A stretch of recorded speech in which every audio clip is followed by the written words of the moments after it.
picture this. It's Monday morning. Your alarm goes off in the pitch black. And it doesn't just sound loud, it sounds like actively hostile. Oh, absolutely. The worst sound in the world. Right. You open your eyes, and your brain just entirely refuses to cooperate. And as you try to drag yourself out from under the covers, your physical body seems, I don't know, personally offended by the very concept of standing up. We have all been there, sitting on the edge of the bed, just questioning every life choice. Exactly. But okay, I want you to think about that feeling for a second.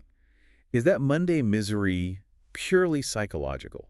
Like, are you just dreading your inbox or the commute or those morning meetings, or, and this is what we're getting into today, did your weekend just push your physical biology into another time zone without you ever boarding a plane? Yeah, and it totally feels like a psychological hurdle, right?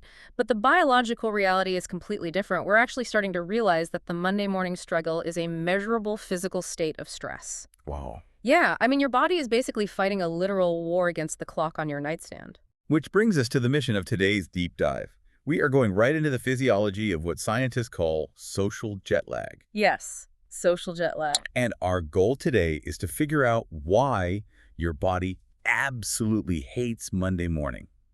And honestly, whether sleeping in on the weekend is actually doing more harm than good to your heart, your performance, and just your long-term health. And we've got a really fascinating stack of research to pull from today to answer that. We really do. We're looking at a meticulously controlled trial on healthy men from Nakamura. We've got an observational study tracking 38 surgeons across over 7,000 operations, and then this massive UK biobank study analyzing the long-term heart health of over 51,000 adults. Okay, let's unpack this. Because wait, you're telling me my innocent weekend sleep-in is actually giving my body jet lag. How does that even work? Well, the data tells a very clear story here. But to understand it, we really have to move past how Monday feels and look under the hood at what is happening at a cellular level. So we need to define what social jet lag actually is. Right, because I hear jet lag and I immediately think, international flights. Exactly, but this is a biological mismatch happening right in your own bedroom. It's basically the friction between when your body naturally wants to sleep on your free days and when your social obligations, so work, school, or that hostile alarm clock, force you to wake up on weekdays. Okay, so if I normally sleep from midnight to 8 a.m. during the week. Right, so the middle of your night there is 4 a.m. Okay, but let's say it's Saturday. I go out, I stay up until 2 a.m., and I sleep in until 10 a.m. to get my full 8 hours. So the middle of that night is 6 a.m. Is my brain actually tracking that 2-hour gap between 4 a.m. and 6 a.m.? Exactly. That is the exact formula researchers use. That 2-hour gap between your weekday mid-sleep point and your weekend mid-sleep point. That is your social jet lag. So getting my full 8 hours doesn't matter to the biological clock. It's literally like I flew 2 time zones west to California every Friday night, partied there for the weekend, and then flew back to New York on Sunday night just before work. That analogy hits the nail right on the head. Because, your body doesn't own a calendar. It has no idea what a weekend is. Right. It relies on consistency to regulate virtually every system you have. I mean, you have a master clock in your brain called the suprachiasmatic nucleus. The supraway. Suprachiasmatic nucleus. It basically takes in light and tells the rest of the body what time it is. But here's the crazy part. Your organs, like your liver, your heart, your kidneys, they actually have their own peripheral clocks. Wait, my liver has a clock. It does, yeah. All your organs operate on circadian rhythms. So when you shift your sleep schedule by 2 or 3 hours on the weekend, your brain's master clock might start adjusting to the new light exposure, but your liver and your heart, they lag behind. Oh, wow. Yeah, they are still operating on the weekday time zone, and that internal desynchronization is what makes you feel so terrible on Monday.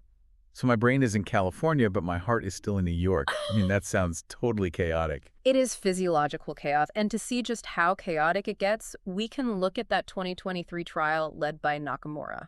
Right, the Monday morning experiment. Yeah, they took 20 healthy young men and put them under really intense observation.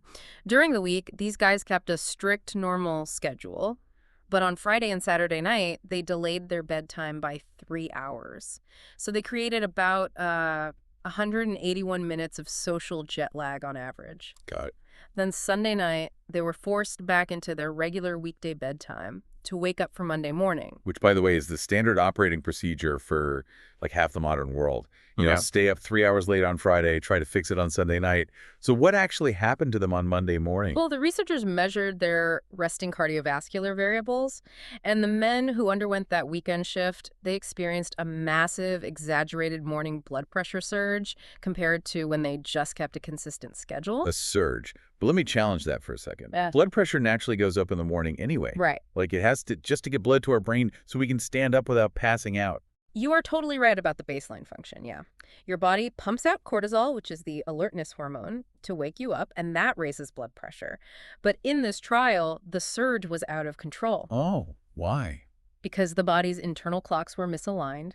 The autonomic nervous system, which is the system that controls all your automatic functions, it got confused. The alarm clock basically shocked a cardiovascular system that internally believed it was still the middle of the night. Jeez. So it triggered a fight or flight response. Wait, so waking up on Monday literally triggered a panic response in their blood vessels? Yes, exactly. And we know this because the researchers also measured something called carotid femoral pulse wave velocity. Okay, carotid femoral pulse wave velocity. I'm guessing that means how fast the pulse of blood travels through your arteries. That is it, yeah. It's a highly specific measurement of central arterial stiffness. Think of the arteries like a garden hose. If the hose is soft, flexible, relaxed, a pulse of water travels through it relatively smoothly and slowly. But if the hose is rigid and stiff and constricted, that wave of water shoots through it incredibly fast. Right, that makes sense. So in our bodies, a faster pulse wave velocity means your arteries are stiff and constricted, which is a major marker of cardiovascular stress. And these were healthy young guys. Just from staying up a few hours late and sleeping in, they gave themselves stiff arteries. They did. On that Monday morning, their arterial stiffness spiked significantly. Their nervous systems were just in overdrive trying to compensate for the time zone shift. That is wild. And now, to be fair to the science, right, if we connect this to the bigger picture, this is a small study. It's 20 men. It does not mean that one late night out with friends is going to cause a sudden heart attack. Sure. But it beautifully illustrates the mechanism. It proves there is a measurable physical penalty placed on your cardiovascular system when you jerk your circadian rhythms around. It's not just a mental fog, you know? Yeah. Your blood vessels are literally clamping down. Which naturally makes me wonder about the stakes here. I mean, if a standard weekend shift causes acute blood pressure spikes and stiff arteries in a healthy 20-something, Right. what happens when someone with severe social jet lag is in a life-or-death environment? Right. Like, what if the person experiencing that Monday morning brain fog and vascular stress is holding a scalpel over my open chest? That chilling thought is exactly what drove the researchers of the 2026 Pascal study. They ran this massive observational study across 14 surgical departments in France. Wow. Yeah, we are talking about tracking 38 attending surgeons who performed over 7,000 operations. 7,000 surgeries.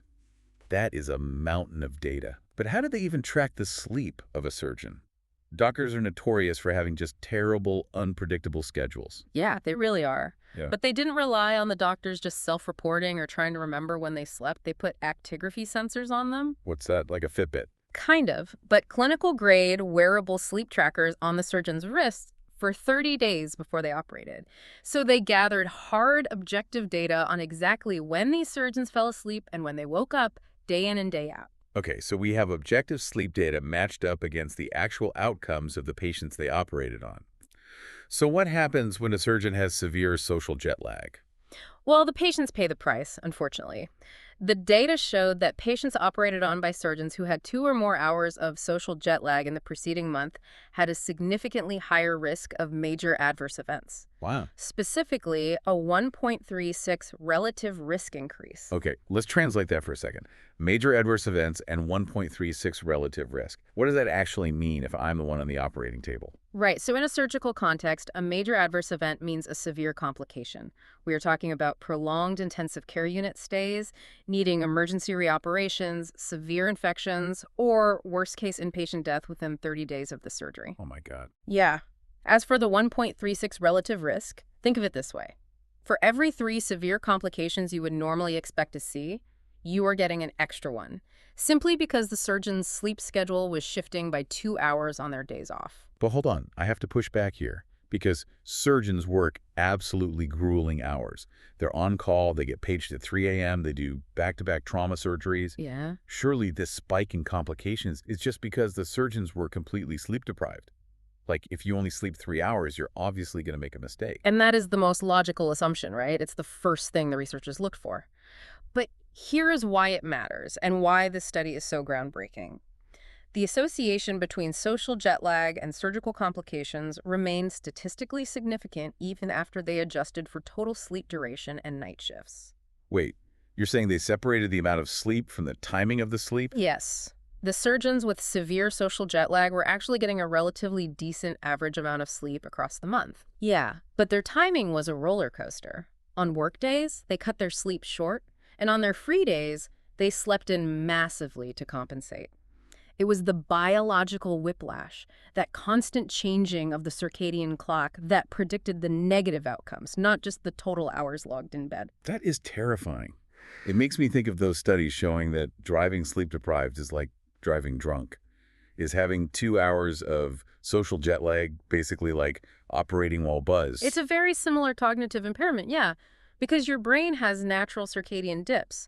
When your body internally thinks it's still the sleep phase of your biological night, your reaction times are slower, your executive function is compromised, Right. and your ability to process complex, unexpected information like, say, a bleeding artery is diminished. You just can't power through a misaligned biological clock with sheer willpower. And it has to be brutal on the surgeons themselves too, right? Oh, incredibly brutal. The researchers actually ran these surgeons through a rigorous psychological assessment for burnout, and the results showed that the surgeons experiencing clinical burnout had significantly higher social jet lag and day-to-day sleep timing variability than the ones who were not burned out. So the shifting schedule is a dual threat. It's compromising patient safety, and it is grinding the physician's own mental health into dust. Exactly. The takeaway from the French surgical study is that maintaining regular sleep timing between workdays and free days is this under-recognized, highly modifiable safety protocol. I mean, it's almost as important as washing your hands before you pick up the scalpel. Okay, so we've seen the acute Monday morning effects, right? The stiff arteries, the nervous system panic. Yeah. And we've seen the high-stakes occupational hazard in surgery. But let's bring this back to the listener for a minute. Sure. What about someone who just works a standard office job? If I am not doing brain surgery, but I am living with this 2-hour weekend shift for 10, 20, 30 years, is my heart taking on cumulative damage? That is the million-dollar public health question. And to answer it, we turn to the real heavy hitter of our source stack today, which is the 2026 Kumar study from the UK Biobank. Oh, I love biobank studies. The sample sizes are always just absurd. They really are. This one tracked 51,562 adults. 51,000. Yeah, and they didn't just track them for a month, they followed them for a median of over 8 years. And just like the surgeon study, they used wrist accelerometers to get continuous objective data on when these tens of thousands of people were actually sleeping, not just when they claimed to be sleeping on a survey. Over 51,000 people over 8 years. You really cannot argue with a data set that massive. So what were they tracking over that decade? They were looking for the onset of major cardiovascular diseases, so new cases of heart attacks, ischemic heart disease, which is when the blood flow to your heart muscle is reduced heart failure, and strokes. Okay. And when they mapped all that disease data against the sleep trackers, they found a very clear threshold effect. A threshold effect. Meaning the risk doesn't just gradually slide up, but there's this specific cliff you fall off. Precisely. If you had under 1 hour of social jet lag, your risk of developing heart disease was essentially baseline. It was negligible. And even if you hit 1 to 2 hours of a weekend shift, the risk remained relatively stable. It wasn't statistically significant enough to raise alarm bells. Okay, thank goodness. So a little bit of sleeping in, an hour or so is fine. The body can handle a minor adjustment. Right. A small shift is tolerable. But the moment these individuals crossed the 2-hour mark of social jet lag, the data shifted dramatically. People with 2 or more hours of social jet lag saw a 30% jump in their risk for major cardiovascular events over those 8 years. A 30% jump just from shifting your weekend sleep schedule by 2 hours. It is massive. And the strongest links were specifically to heart attacks and heart failure. But here is the twist that really changes how we think about health. The researchers obviously controlled for things like diet, smoking, and income, right? Yeah. But they also stratified the data by sleep duration. Ah, here is where it gets really interesting. I saw this in the notes. Severe social jet lag caused a 30% jump in heart disease, even among people getting a perfectly normal 7 to 9 hours of sleep. That is the defining insight of the Kumar study. Let's think about the listener right now. You might have the best sleep hygiene in the world. You might have a cooling mattress, blackout curtains, and you pat yourself on the back because you get a full 8 hours every single night. Right. You feel like you're doing everything right. Exactly. But if those 8 hours happen from 10 p.m. to 6 a.m. on Wednesday and then 2 a.m. to 10 a.m. on Sunday, your biological clock is in a constant state of inflammation. Your heart is paying the price for the chaos, completely regardless of the total hours. So sleep duration is not a shield if your timing is all over the place. Duration alone cannot protect you. And, the biobank study went one step further into the biology, actually looking at genetics. They calculated a polygenic risk score for coronary artery disease for these participants. Basically checking their DNA to see who was genetically predisposed to heart problems. Right. And as you would expect, people with a high genetic risk naturally had a higher baseline for heart disease. But when researchers looked at the people who had both high genetic risk and severe social jet lag, the numbers just exploded. How bad are we talking? Give me the breakdown. They recorded a hazard ratio of 2.34 for composite cardiovascular disease. Okay, let's ELI5 that. Translate hazard ratio of 2.34 for me. It basically means their risk more than doubled. If you take a group of people with low genetic risk and stable sleep schedules and count how many get heart disease, the group with bad genetics and severe social jet lag will have more than double that amount of disease. Wow. And for heart attacks specifically, the hazard ratio was nearly 6, meaning they were almost 6 times more likely to suffer a heart attack. That is unbelievable. So it's not just nature and it's not just nurture. It is the compounding collision of both. Like your genetics load the gun, but your erratic weekend sleep schedule is what actually pulls the trigger. That is a very stark way to put it, but it perfectly captures the additive effect in the data. And the researchers highlight this because it's actually a message of hope, in a way. How so? Well, we cannot change our DNA. If you have a family history of heart disease, you can't edit that out. But social jet lag is a modifiable behavior. By stabilizing your schedule, you can actively lower the risk that your genetics might otherwise dictate. Right. Modifiable behavior.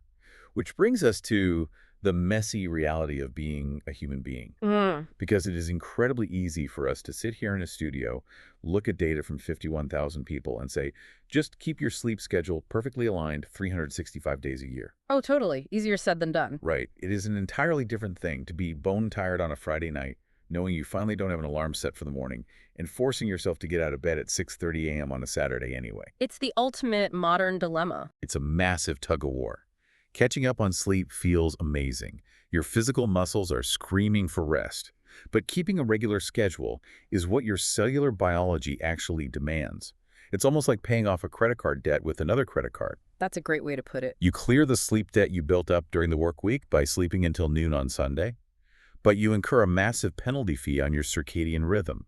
You just shift the damage from one biological account to another. The credit card analogy is perfect because it really highlights the transaction taking place. You're trading acute fatigue for chronic circadian misalignment. But let's synthesize all this data into practical reality, because we need to be clear. None of these 3 studies are claiming that sleeping in on a Saturday is inherently toxic or instantly fatal. Right. Let's give the people some actionable hope here. How do we survive the modern work week without destroying our hearts? The danger highlighted across all the texts, from the healthy young men to the surgeons to the biobank participants. It lies in the large, repeated shifts. It is about crossing that 2-hour threshold consistently. The biobank study clearly showed that a shift of up to an hour or even an hour and a half didn't trigger that massive spike in cardiovascular risk. So the goal isn't perfection. The goal is shrinking the gap. Don't let your weekend sleep schedule turn into a transcontinental flight. Exactly. If you have to wake up at 6:30 a.m. for work, maybe try not to sleep past 8 a.m. on the weekends. You still get to sleep in a little bit, but you don't push your internal organs into a completely different time zone. Shrinking the gap is definitely the primary strategy, but there is another highly actionable tool mentioned in the chronobiology literature, and that is morning light. Light is what scientists call a Zeitgeber. That's Zeitgeber. Yeah, it's a German word meaning time giver. It is the primary signal that anchors your circadian clock. So how does that actually work mechanically? I open my eyes, I see the sun, and then what? Well, when bright morning light hits your retina, It sends a direct electrical signal to that master clock we talked about, the suprachiasmatic nucleus. Right, the brain clock. Exactly. That clock immediately halts the production of melatonin, which is the sleep hormone, and triggers the release of cortisol to wake you up.